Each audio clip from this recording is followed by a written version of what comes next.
इंदसदवन्दियाणं तिहुवणहिदमधुरविसदवकाणम् अन्तातीदगुणाणं नमो जिनाणं जिदभवाणं। कुंद कुंदाचार्य भगवान की जय। 85 का संग्रह में गाथा नंबर 82 चल रही है हमारी। वभोज्यमिन्द्रियेहिं यगिन्द्रियकायामणोयकं माणिं जम्हवदिमुत्तमन्नं तं सौवं पोग्गलं जाने। क्या बताया था अर्थम? पुद्गल क्या क्या पुद्गल है ये बताया था ना।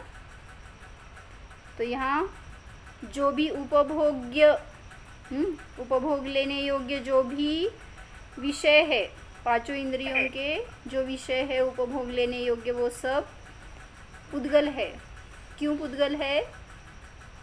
हेतु बताओ। जो भी पांचों इंद्रियों से आप भोग लेते हैं वो सब विषय, भोग के विषय या उपभोग के विषय, वो पुद्गल क्यों है? वो मूर्त क्यों है? वो जड़ क्यों है?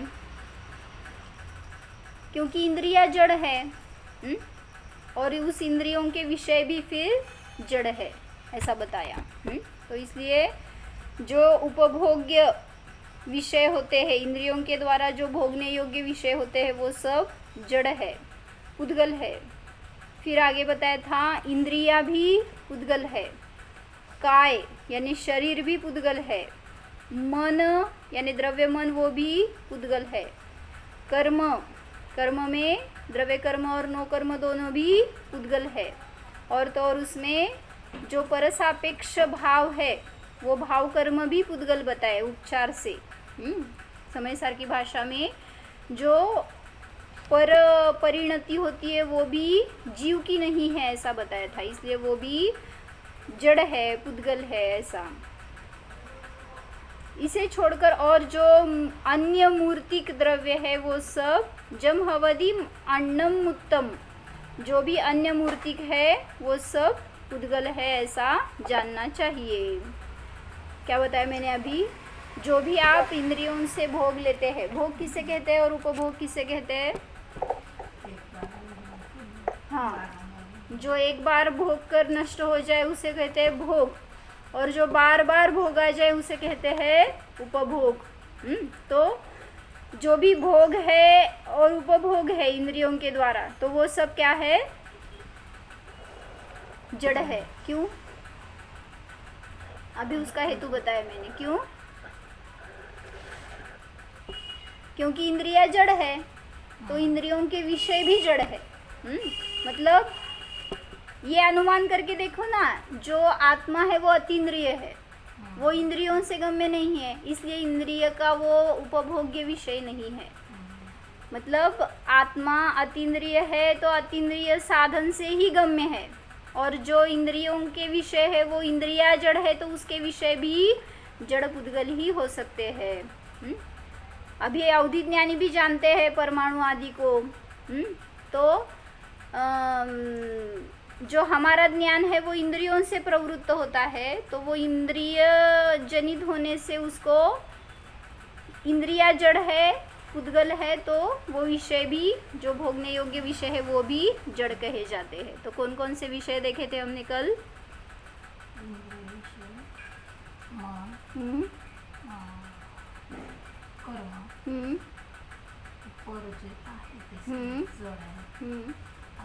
काय शरीर और मन हो गया ना। मन इंद्रिया रह गया, इंद्रिय विषय लिया आपने। इंद्रिय विषय, इंद्रिया, शरीर, मन, कर्म और अन्य जो भी कुछ मूर्त द्रव्य है वो सब कैसे है? पुद्गल है, ऐसा जानना चाहिए। तो हमने कल देखा था स्पर्श, ये स्पर्शनेन्द्रिय का विषय है, रस रसनेन्द्रिय का विषय है। तो हमने कल भाव वासना करने के लिए बताया था क्या?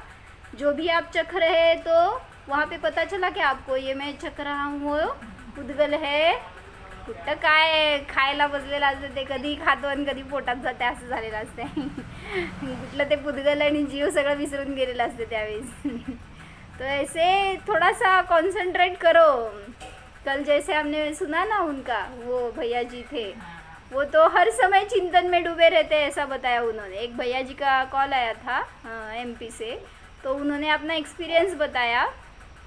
तो उनके कुछ बुक छप रहे तो वो उसके बारे में बता रहे थे. तो वो बताया उन्होंने कि मैं तो 24 घंटे उस विषय में ऐसा डूबा रहता हूँ कि बस उसका ही अनुभव चल रहा है निरंतर. तो हम किस में डूबे रहते हैं? ये खाए कि वो खाए, यहाँ जाए कि वहाँ जाए, ये देखे वो देखे, सब इसमें ही. कशामध्ये? सगळ्या इंद्रियांच्या विषयांना भोगण्याचे भाव. तो इसलिए बता रहे हैं कि जो पांचों इंद्रियों के विषय है वो जड़ है. इसका अनुभव लेना चाहिए तभी समझ में आएगा. वर्ड्स में तो कुछ है नहीं, फीलिंग्स नहीं है. तो इसलिए स्पर्श का विषय, स्पर्शनेंद्रिय का विषय स्पर्श है, वो तो जड़ समझ में आता है.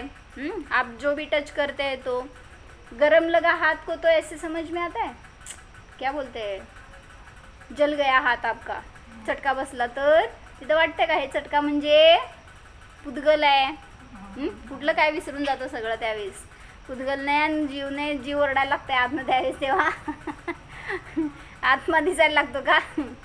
म्हणजे स्पर्श जड़ है, रस जो भी रस हो वो भी जड़ है, गंध जो आप सूंघ रहे हैं वो भी जड़ है. तो इसलिए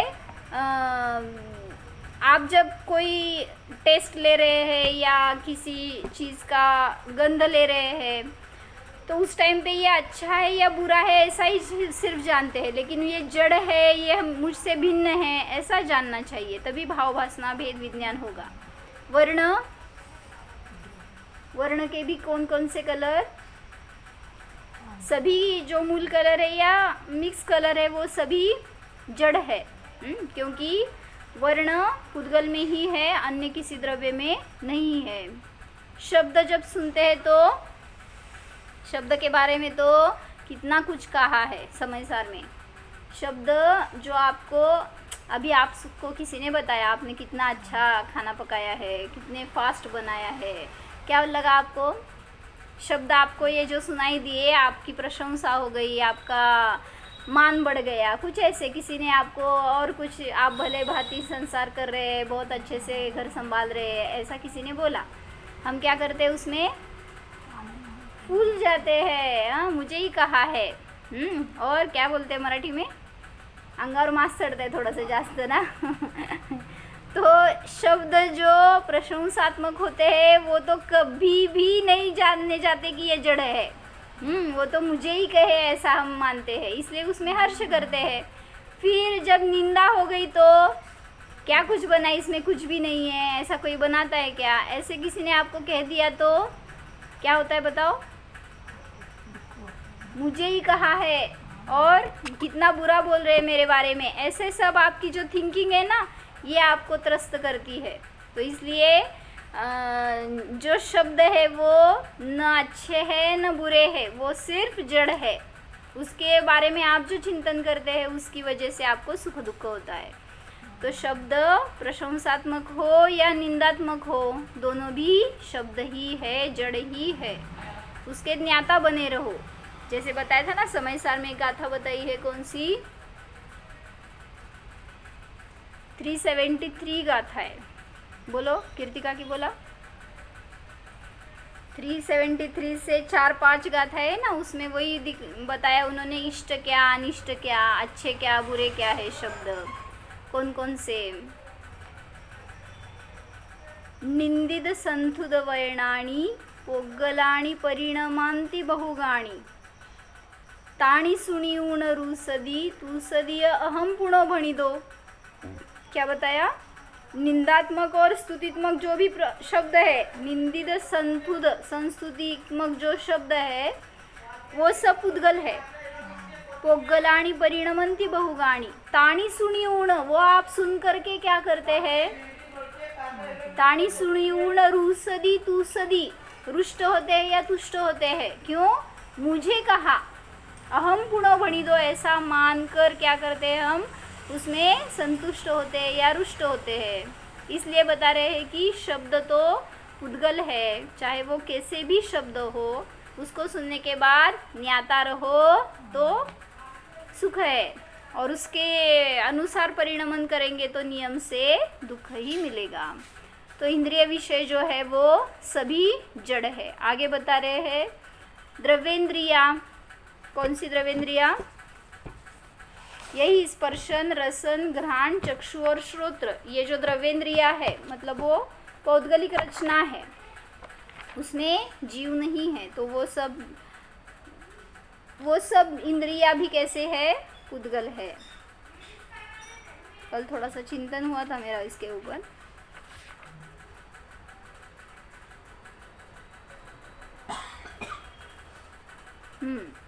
तो इंद्रिया कैसे है?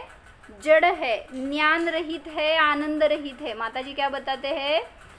जिथं ज्ञान आहे तिथं आनंद आहे, जहाँ ज्ञान नहीं है वहाँ आनंद भी नहीं है। तो इसलिए जहाँ जहाँ ज्ञान है वहाँ वहाँ आनंद है। तो इंद्रिया तो ज्ञान और आनंद से रहित है, इसलिए द्रव्येंद्रिया जड़ है और पर को लक्ष्य करके जानती है। कौन? भावेंद्रिया। तो इसलिए वो भावेंद्रिया भी जड़ है। जो द्रव्येंद्रिया है वो हमारी जो रचना दिख रही है ना, उपकरण बोलते हैं, निवृत्ति बोलते हैं, ये सब क्या है? जड़ है। और उसके आधार से जो ज्ञान कार्य करता है, उसके पीछे से बोलो या उसके माध्यम से, निमित्त से, लेकिन उसमें इस इंद्रियों का कुछ रोल नहीं है। जो द्रव्येंद्रिया है उनका कुछ रोल नहीं है जानने में। जैसे माताजी ने क्या उदाहरण बताया था, आपकी विंडो है घर में, विंडो कितना जानती है बताओ? विंडो से ही आपको बाहर का दृश्य दिखता है, जो भी हो, घर से बाहर आपको देखना है तो उस विंडो से, डोर से देखना पड़ता है। लेकिन उस डोर को या विंडो को कितना दिखता है, कितना जानता है वो? विंडो जानता है। हाँ, तो यही बताना है, विंडो नहीं जानती, वो तो सिर्फ एक मीडिया है आपको बाहर का देखने के लिए। जब आप उसमें से देखते हैं तो आप जानते हैं। तो वैसे ही ये क्या है? विंडोज़ है। 5 विंडोज़ है आपके ज्ञान के प्रवृत्ति के लिए। जो स्पर्शनेन्द्रिय है तो स्पर्श से वो जानती है, रसनेन्द्रिय, घ्राणेन्द्रिय, चक्षुरेन्द्रिय, कर्णेन्द्रिय, सब इंद्रिया मीडिया है सिर्फ, और उसमें से जो ज्ञान प्रवृत्त होता है उस ज्ञान को जानने का कार्य किया जाता है ज्ञान से। लेकिन इंद्रिया जानती है ऐसा लगता है, इसलिए उसको जड़ स्वीकार नहीं करते। लेकिन ज्ञान का कार्य तो वास्तव में सिर्फ जानना है, चाहे वो पर विषय हो चाहे स्व विषय हो। लेकिन जब पर विषय को जानते हैं तो इष्ट अनिष्ट परिणाम करते हैं, या अधिक जानना है, कम जानना है, ऐसे भाव करते हैं। तो ये सब क्या हो गया? विकल्प है, ये परसापेक्ष भाव है। तो इसलिए भावेंद्रियों को भी उपचार से जड़ ही कहा। हर इंद्रियों को हम क्या करते हैं? जीव के ही पार्ट्स मानते हैं। ये हमारे पार्ट्स है। कौन से? ये हाथ है, पाँव है, या कोई इंद्रिया है, ये जीव के पार्ट्स है या शरीर के पार्ट्स है? यहाँ पे मेरे सामने बैठने के बाद शास्त्र के सामने शरीर के पार्ट्स है, और फिर बाद में खाना खाते टाइम पे, सोते टाइम पे, कहीं जाते आते, कहीं कुछ शॉपिंग करते टाइम पे किसके पार्ट्स है? ये मेरे ही है। किसके है? तो इनको अलग भिन्न जानो, जीव के पार्ट्स नहीं है। इसीलिए अगर इंद्रिया निकामी भी, क्या बोलते हैं, निष्काम हो जाए, उसका कुछ व्यापार बंद हो जाए, या वो क्या बोलते हैं, निकामीला काय म्हणायचं?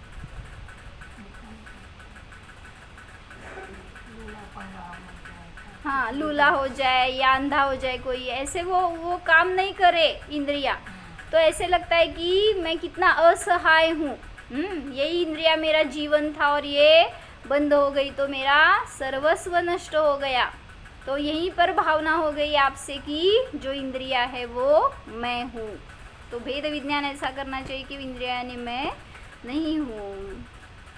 तो कल हमने देखा था सब, स्पर्शनेन्द्रिय, रसनेन्द्रिय, घ्राणेन्द्रिय, चक्षुइंद्रिय और कर्णेन्द्रिय, ये पांचों इंद्रिया जो द्रव्येंद्रिया है वो पौद्गलिक है। आगे बता रहे हैं काय, कौन से काय, कितने प्रकार के शरीर है, शरीर के प्रकार कौन से, तेजस, हाँ 5 प्रकार शरीर के, कौन से, औदारिक, वैक्रिक, वैक्रिक, औदारिक, वैक्रिक, आहारक, तेजस आणि कार्मण। तो ये हाँ, तो ये 5 शरीर है। तो इन शरीरों को भी जड़ जानो ऐसा बता रहे हैं। सभी शरीर कैसे है, पौद्गलिक है। किधर गया, मैंने लिखा था उसके बारे में कुछ तो। शरीर को आप जड़ या मुर्दा कभी देखा है आपने? माता जी हर बार बताते हैं, जब आप आईने में देखते हैं ना, किसे देखते हैं बताओ? आईने में कौन दिखता है? यही तो मैं हूँ, ये मेरा रूप है। तो माता जी बताते हैं जब आईने में देखते हैं ना, तो ऐसा देखो कि जो दिख रहा है ना वो मुर्दा है, वो मिट्टी का ढेर है। मतलब आप जब जल जाएंगे मरने के बाद, तो ये आँख का ढेर, ये कान का ढेर, ऐसे सब मिट्टी का ही तो ढेर है। तो यहाँ पे सिर्फ वो ऐसे फॉर्म में, रचना में है, इसलिए आप उसको नहीं देख रहे वैसे। लेकिन इसीलिए बता रहे कि शरीर को मुर्दा देखो। जब आप देख सकते हैं वैसा, आपकी दृष्टि में वो शक्ति आ जाए, तो उसी को सम्यक दर्शन कहते हैं, उसी को भेद विज्ञान कहते हैं। क्योंकि शरीर को जो मुर्दा देखेगा, वहाँ पे कोई तो जीवंत दिखेगा ना आपको, सप्राण। कौन? मैं। तो वो मैं यानी शरीर नहीं हूँ। शरीर को कभी निर्जीव या जड़ मुर्दा कभी देखा है? नहीं। इसीलिए जीव इस शरीर को जब छोड़ रहा होता है, तो उस समय मैं ही मर रहा हूँ ऐसी भाववासना करता है। कौन जीव?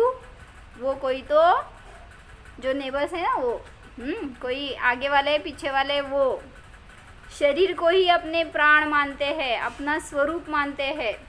दूसरों के शरीर छूटते टाइम पे देखकर भी हम भेद विज्ञान नहीं करते। उनका शरीर छूट गया, जीव निकल गया, अभी उनका कुछ भी नहीं है यहाँ पे, ये सब देखकर भी हमें भेद विज्ञान नहीं होता। जड़ चेतन की स्वतंत्र अनुभूति नहीं करते, इसीलिए शरीर को यहाँ पे जड़ बताया है, पुद्गल बताया है।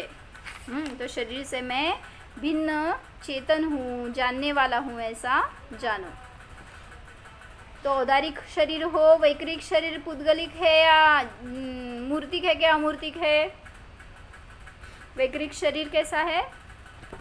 औदारिक शरीर तो दिख रहा है, बाधा सहित है, तो इसको तो बोल सकते हैं आपकी ये जड़ है।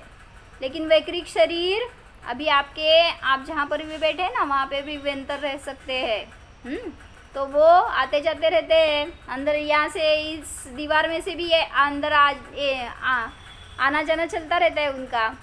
तो वो जड़ है कि चेतन है? उसको कैसे जड़ बोले? वैक्रिक शरीर को वो पुद्गल है कि नहीं है? क्यों पुद्गल क्यों है? कौन सा पुद्गल है? कुठे सोनल, मला दिसू दे की सूक्ष्म झालाय सगळेजण आज। माझ्या इंद्रियांनी गम्य नाही आहे तुम्ही। माझ्या चक्षु इंद्रिया असा आरपार नहीं पाहू शकत।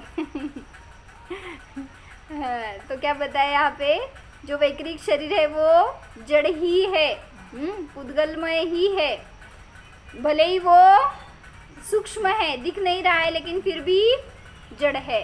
तो इसलिए वैक्रिक शरीर भी जड़ है, आहारक शरीर भी सूक्ष्म है, लेकिन वो जड़ है। तेजस और कार्मण शरीर तो पौद्गलिक ही है, कर्म की रचना तो पुद्गल से ही रची गई है, इसलिए वो भी जड़ है।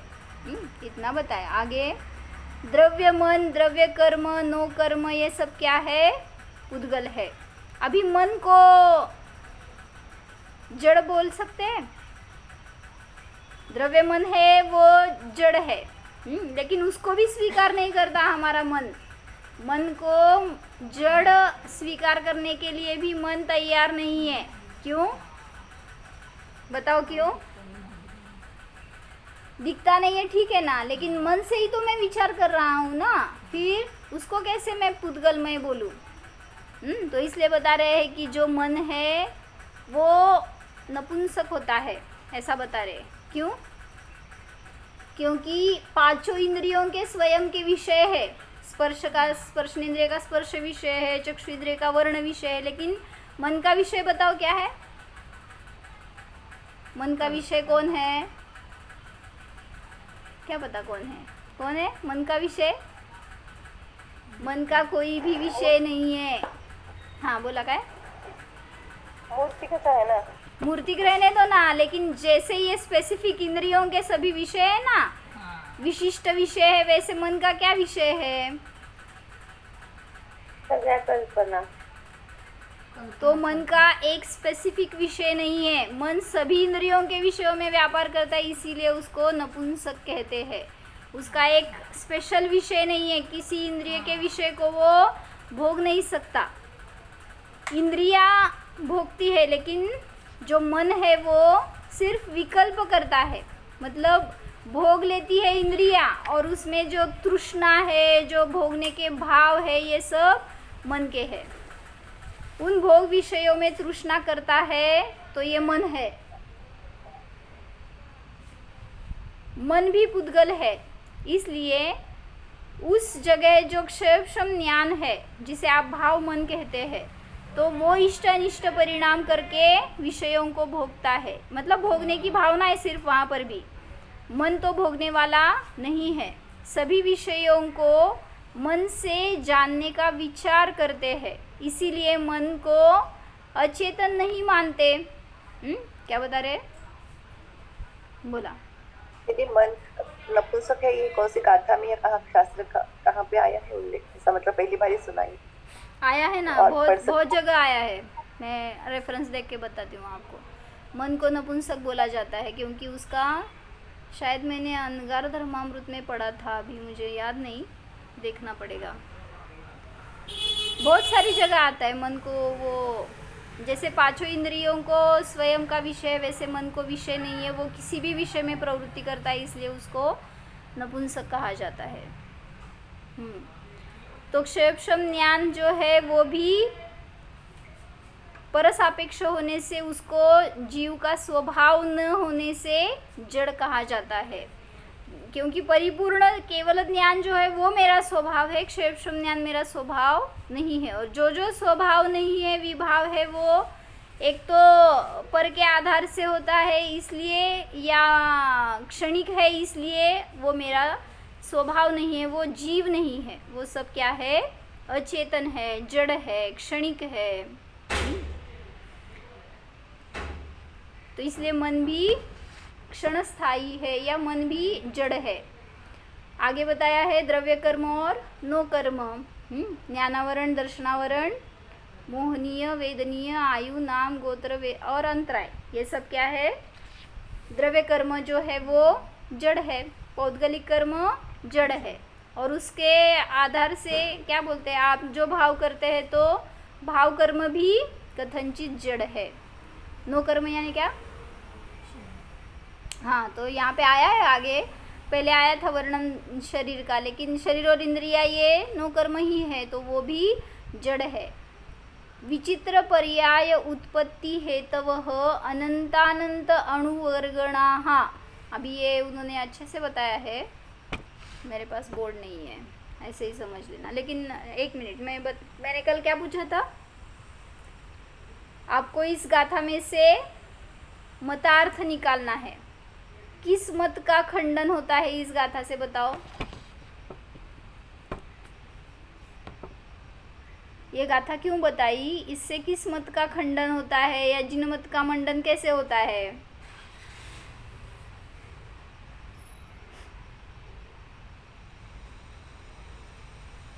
पुद्गल आहेत हे सांगितले ना सगळं, का सांगावं लागलं? कोणाचं मत आहे की हे पुद्गल नाही आहे असं? सर्वज्ञांनाच सूक्ष्म वस्तू दिसतात, त्यामुळे सर्वज्ञांची सिद्धी होते. नाही, आता इंद्रिय आणि काय वगैरे दिसते की मला पुद्गल आहेत म्हणून, हे सगळं पण कशाला सांगायचे होते? एवढं सांगायचं होतं की जे काही सूक्ष्म आहे ते सगळं पुद्गल आहे, ते इंद्रियगम्य नाही आहे, अतिंद्रिय ज्ञानी जाणतात वगैरे हे सांगितलं असतं तर ठीक आहे. पण जे काही सगळं सांगितलंय ते सगळे पुद्गल आहेत हे सांगायची काय गरज होती? व्हिडिओ ऑन कर की ताई.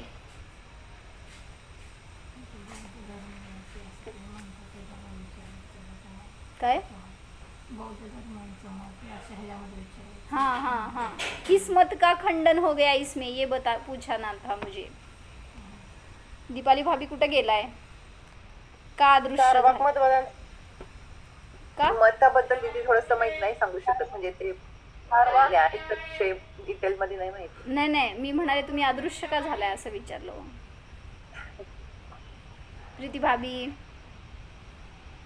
भारती काकी, चारवाक मतवाद्यांचं नाही का खंडन? लय आवडते दिसते चार वाग तुम्हाला, एकालाच धरून बसलाय. अहो तेच मानतात ना की भूतच्या दुष्काळापासून जीवाची उत्पत्ती होते. मला एक मिनिट, मला याच्यात सिद्धी काय करायची आहे? या गाथेमध्ये हे सगळे पुद्गल आहेत हे सिद्ध करायचं आहे, जीवाची सिद्धी नाही करायची आहे. चारवाक मतवादी म्हणतो खाओ पिओ ऐश करो, किसने देखा है कल हो न हो. ते आहे की, परंतु जीवाची उत्पत्ती ते भूतच्या दुष्काळापासून मानतात ना. मग हे पुद्गल आणि जीव वेगळा आहे ना, हे मानणार ना ते. मग आपण सांगतोय ना जीवाची उत्पत्ती, जीव वेगळा आहे आणि पुद्गल वेगळा आहे. ह्याच्यात भूतचतुष्ट कुठं सांगितले? जीव पण नाही सांगितला. पुद्गल आणि जीव भिन्न आहे ना. असू दे ना, पण तुम्ही जे म्हणताय ना पृथ्वी जल अग्नी वायू वगैरे ह्याच्यापासून जीवाची उत्पत्ती होते, त्याचं इथं काही वर्णनच नाही आलं. इवन जीवाचं पण नाही आलं, फक्त पुद्गल काय काय आहेत हे सांगितले. कल मैंने बताया था थोड़ा सा. क्यों निखिली ताई?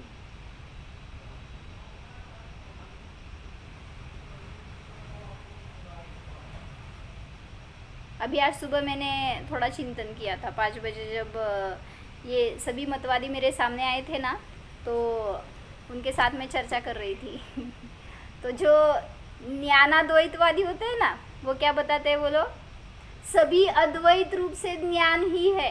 ये जो अभी आपको दिख रहा है कुर्सी, मेज, ये पुस्तक, ये टेबल, सब ज्ञान है, ऐसा उनकी मान्यता है. ऐसी मतलब ज्ञान को तो ज्ञान मानते ही, लेकिन जो भी ज्ञान से गम्य है ना वो सब ज्ञान है, ऐसा वो मानते हैं. तो उनका खंडन करने के लिए भी बताया कि जो दिख रहा है ना सब ज्ञान नहीं है, तो वो ज्ञेय है, वो जड़ है, ज्ञान से भिन्न है. तो ज्ञान का अद्वैत एक रूप ऐसा करके बताते हैं. जैसे ब्रह्माद्वैतवादी का भी यहाँ पे खंडन हो जाता है, क्योंकि वो बोलते हैं सभी ब्रह्मा की अवस्थाएं हैं, जो भी दिख रहा है वो सब ब्रह्मा का ही रूप है. तो ऐसा नहीं है, ब्रह्मा तो जीव है, और जो भी आपको दिख रहा है ये सब पुद्गल है, जड़ है. शरीर है वो पुद्गल है, मन है पुद्गल है, इंद्रिया है वो पुद्गल है. वो कहाँ पे ब्रह्मा है? तो इसलिए उनका भी खंडन हो गया. हाँ बोलो. म्हणजे ज्ञान अद्वैतवादी वस्तूच अस्तित्व मानत नाहीत ना, वस्तूच नाहीत मानतात, फक्त ज्ञानच आहे, कल्पना. वही तो, हाँ वही तो यही बताने वाली थी मैं. वो सिर्फ जो भी है अवास्तविक मानते हैं. जो भी है ना अभी आपके सामने जो पदार्थ है वो सब अवास्तविक है, मतलब कल्पना ही है, भ्रांति है, क्या बोलते हैं, जगजाल है. मतलब सामने से कोई आ रहा है तो आपको दिख रहा है, तो वो आपका भ्रम है, ऐसा मानते हैं. सिर्फ वो ज्ञान ही है. इंद्रजाल. हाँ इंद्रजाल, हाँ सॉरी जगजाल नहीं, इंद्रजाल. हाँ तो हाँ मृगजल, हाँ मृगजल ऐसा बोलो, नहीं तो क्या बोलते हैं, एक इमेजिनेशन है आपकी, ऐसा बोलते हैं वो. लेकिन वो सब जो है ना वो ज्ञान ही है, यहाँ पे कुछ ऐसा जड़ ऐसी वस्तु नहीं है, ऐसी उनकी मान्यता है. तो ज्ञानाद्वैतवाद का भी यहाँ पे खंडन हो गया, और ये सब पुद्गल है, जीव नहीं है, ज्ञान नहीं है, इसकी सिद्धि की उन्होंने. बराबर है ना प्रीति भाभी? तुम्ही बरोबर सांगताय हो, मी कुठे नहीं हो, मी पण आपलं माझंच टॅली करणार आहे. और कल हमने बताया था तदुत्पत्ति तदाकार, ये ज्ञानाद्वैतवादी भी कथनचित बौद्ध ही है. तो तदुत्पत्ति तदाकार भी, इसका भी खंडन हो जाता है बौद्ध मत का, क्योंकि ज्ञान उस पदार्थ में से आता है, ऐसा उनको ऐसी उनकी मान्यता है. तो तो शरीर ज्ञानवान है कि अज्ञानी है, मतलब जड़ है? अगर वो ज्ञान सहित है तो उसमें से ज्ञान आएगा, लेकिन शरीर तो ज्ञान से रहित है, तो उसमें से ज्ञान कैसे आएगा? इसलिए सिद्ध करके बताया शरीर इंद्रिया ये जड़ है, ज्ञान सहित नहीं है, तो उसमें से ज्ञान नहीं आने वाला। और जो भी पदार्थ हो जिसको भी जानते हैं तो उनकी मान्यता है उसमें से ज्ञान आता है और फिर हम जानते हैं, लेकिन ऐसा तो है नहीं। उनके लिए भी बताना पड़ा कि ज्ञान ज्ञान में से आता है, ने में से नहीं आता। जो भी ज्ञान का विषय हो रहा है, आपकी इंद्रिय ज्ञान का विषय है, तो वो सब जड़ है, पुद्गल है। तदुत्पत्ति, तदाकार और तदध्यवसाय, मतलब उसमें से ज्ञान आता है, उसके आकार का होता है और फिर उसका अध्यवसाय यानी निर्णय करता है, ऐसी उनकी मान्यता है। उसका खंडन कर दिया कि विषयों में से ज्ञान नहीं आता, विषय तो जड़ है। ज्ञानाद्वैतवाद का खंडन हो गया, फिर बौद्धों का खंडन हो गया, और ब्रह्माद्वैतवादी का कि जो उन्होंने बताया सभी जगत में जो भी पदार्थ है, सृष्टि है, वो सब ब्रह्मा का ही रूप है।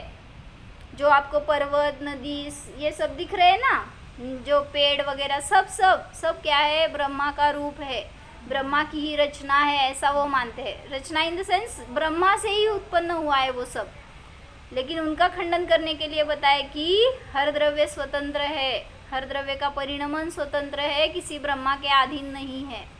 तो ब्रह्मा चेतन है और एक्चुअली ब्रह्मा ऐसा कुछ भी एक परमेश्वर है और वो बनाता है, ऐसे तो कुछ है ही नहीं, लेकिन उनकी ऐसी मान्यता है। तो जो भी हो, ब्रह्मा तो जीव हो गया और ये सब जो है इस सृष्टि सब पुद्गल है। तो इसकी सिद्धि इसलिए की। और सदाशिव मतवादी का भी ऐसा ही कथन है। क्या कथन है? सदा शिव रूप है, जीव कैसा है? सदैव मुक्त ही है, उसका कुछ ऐसे रूप नहीं है कि वो बद्ध है, संसारी है। क्या बताया मैंने? सदाशिव मतवादी जीव को सदैव मुक्त ही मानता है। उसमें वो बद्ध नहीं है या संसारी नहीं है, ऐसा मानता है।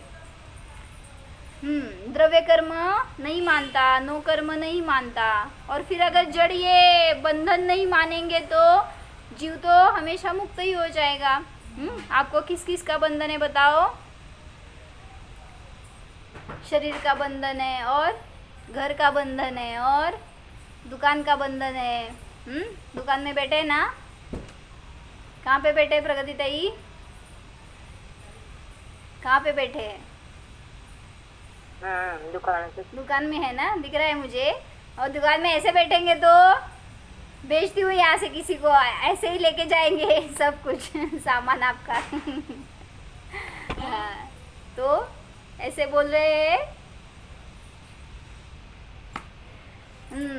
कि सदाशिव मतवादी का भी यहाँ पर खंडन हो जाता है, क्योंकि जीव कर्म के साथ बद्ध है, तो पुद्गल रचना है वो सब, इसलिए अपने परिणामों से बद्ध है। तो द्रव्य कर्म नहीं मानेंगे तो जीव को संसारी भी नहीं मान सकते, बद्ध नहीं मान सकते। काय म्हणता है? वर्णिजी के प्रवचन में है ये सब, अलग से पढ़ रही क्या? नहीं, वर्णिजी के प्रवचन में नहीं है। ये गाथा पर से निकालना था, कल मैंने बोला था ना। गाथा में किस किस मतवादी का खंडन मिल सकता है, ऐसे चिंतन करके बताओ, ऐसे बताया था कल मैंने। और एक क्वेश्चन और एक गाथा दी थी लिखने के लिए, मिली नहीं लेकिन। कौन सी? कि वो अज्ञान मतलब शरीर ज्ञान को भी अचेतन, ऐसा कुछ शायद कुछ दिया था। इंद्रिय ज्ञान को अचेतन बताया था। मतलब जो इंद्रिय ज्ञान या इंद्रिय सुख है उसको जड़ है, ऐसा कहाँ पे बताया? ऐसा आपको पूछा था मैंने। प्रवचन सर देखा आपने? देखा, शायद फिर छूट गया होगा, मुझे मिला नहीं लिखा। मुझे भी देखना पड़ेगा ऐसे। ठीक है। और उसमें कौन कौन से ज्ञान लगा सकते हैं, कौन कौन से नहीं लगा सकते, ऐसा आपको बताना है, वो हम कल देखते हैं। ये सब समझ के हमें क्या फ़ायदा? जीव है वो स्वयं को जीव न मानकर पुद्गल मान रहा है।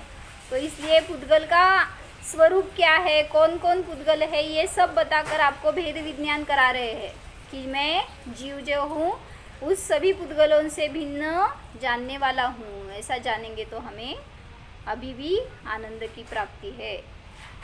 ओम। जीव अजीव तत्व संबंधी भूल। हाँ जीव अजीव तत्व संबंधी भूल। हाँ, ये भी फायदा है इसके ऊपर। जो आपको जीव और अजीव तत्व की मिथ्या मान्यता है, विपरीत मान्यता है, वो भी नष्ट हो जाती है। तो इसलिए बता रहे हैं कि जीव को जीव जानो। ओम। यह मैं नित्य जाननहार जीव हूँ, सभी जड़ पुद्गलों से सर्वदा सर्वत्र भिन्न ही हूँ। चैतन्य स्वरूपो हम जीवो हम। ओम।